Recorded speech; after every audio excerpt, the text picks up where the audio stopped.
Redondo Beach, California. It's a beautiful coastal town with sunshine, ocean breezes, and a laid-back lifestyle that's hard to beat. But here's the thing, living in Redondo isn't for everyone.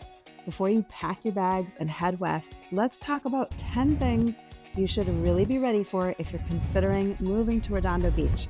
And make sure you stay till the end because no one ever believes me when I tell them about reason number 1.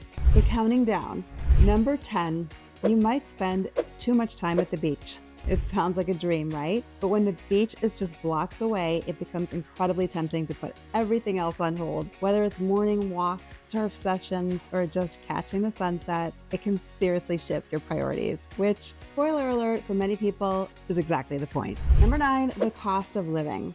Redondo Beach is one of the more expensive areas in Southern California. Home prices and rent reflect the demand to live near the coast. And even day-to-day things like groceries and eating out can really add up. If you're moving here, it's important to plan for that. Right now, the median home price in Redondo Beach is above $1.5 million, but expect to pay more than that for a single-family home. And depending on whether you live in North Redondo or South Redondo, prices can really vary. I take a deep dive into the difference between North and South in this video right here, so be sure to check that out. And if you're looking to rent, expect to pay a premium. A 3-bedroom apartment can go for $4,000 or more. Number 8, fitness is a lifestyle here. People here are active and prioritize health and wellness. You'll see joggers along the Strand, surfers out at sunrise, and families biking together on weekends. It's motivating, but it can also feel like a big culture shift if you're not used to that pace. Now that said, it's a great place to get inspired to move more and live healthier. There's so many healthy food options, premium grocery stores, tons of smoothie and acai bowl shops that getting healthy can really feel doable. Number 7, it has a small town feel in a big metro area. Now Redondo might be in greater Los Angeles County, but it feels a lot more like a tight-knit beach town.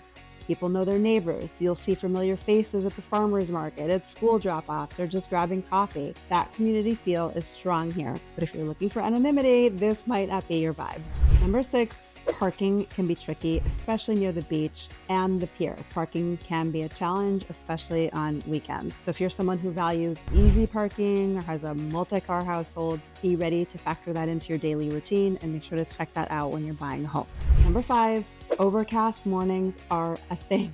People expect endless sunshine when they move to Southern California, but coastal towns like Redondo get a marine layer, especially in late spring and early summer. Now, it usually does burn off by midday, but those cloudy mornings are something to be aware of. If you want to live here, you'll have to add terms like May gray, June gloom, and foggist to your vocabulary.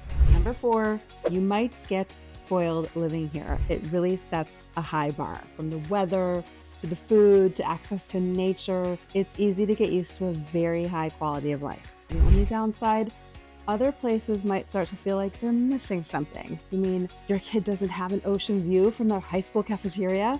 You don't get to experience palm trees and the perfect ocean breeze on your commute? No spectacular sunset when you're out walking your dog? Number 3, the public schools are highly rated and competitive. Redondo's public schools are excellent, which is a major draw for families. But it can also mean increased competition for programs and sports and a very involved school community. Great if you're looking for a strong education. Just know that the bar is high. Number 2, it's a destination, so expect crowds. Redondo attracts visitors year-round, especially on weekends and holidays. Pier, beaches, and restaurants can get crowded. For locals, that means learning when and where to go to avoid the busiest spots, or learning to embrace the energy of a beach town that people love to visit. But if dealing with crowds means we get to live near beach life festivals, summer concerts at the beach, volleyball tournaments, and Fiesta Hermosa, I'll take it. Now, number 1, after moving here, you may never want to leave.